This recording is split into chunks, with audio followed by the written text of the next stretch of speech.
নমস্কার। করিমপুর বিধানসভার সমস্ত মাতৃশক্তির উদ্দেশ্যে জানাচ্ছি, অন্নপূর্ণার ভাণ্ডার নিয়ে একটা বিভ্রান্তিকর পরিস্থিতির সৃষ্টি হয়েছে। আমাদের সরকারের সদিচ্ছা থাকা সত্ত্বেও কিছু ত্রুটি বিচ্যুতি বিভিন্ন জায়গায় ধরা পড়ছে। সেটা কোনো ষড়যন্ত্র থাকতে পারে, কোনো টেকনিক্যাল ফল্ট থাকতে পারে, বা যারা এগুলো করছেন তাদের অক্ষমতা থাকতে পারে। যাই হোক, এই পরিস্থিতি থেকে মুক্তি পেতে আমি বলবো, আপনারা যাদের অন্নপূর্ণার ফর্ম এখনো পর্যন্ত এই অবস্থায় আছে, তাদের প্রকৃত তথ্য আমাদের বিভিন্ন কেন্দ্রে জমা দিন।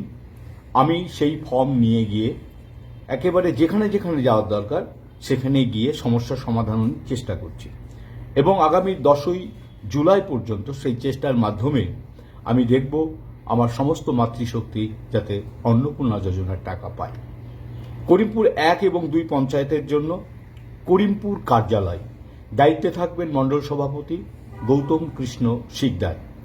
2 নম্বর মণ্ডল নরোত্তম মণ্ডলের যে কার্যালয় সেখানে জমা করুন রহমতপুর পঞ্চায়েত এবং মুরুটিয়া পঞ্চায়েত, এবং ধোড়াদহে সৌমিত্র ঘোষের কাছে জমা করুন ধোড়াদহ 1, ধোড়াদহ 2, নদীডাঙ্গা 1, নদীডাঙ্গা 2 পঞ্চায়েত এলাকার মাতৃশক্তিরা। এবারে শিকারপুর, পিপুলবাড়িয়া এবং হোগলবাড়িয়ার ফর্ম জমা করুন পলাশ অধিকারী নেতৃত্বে।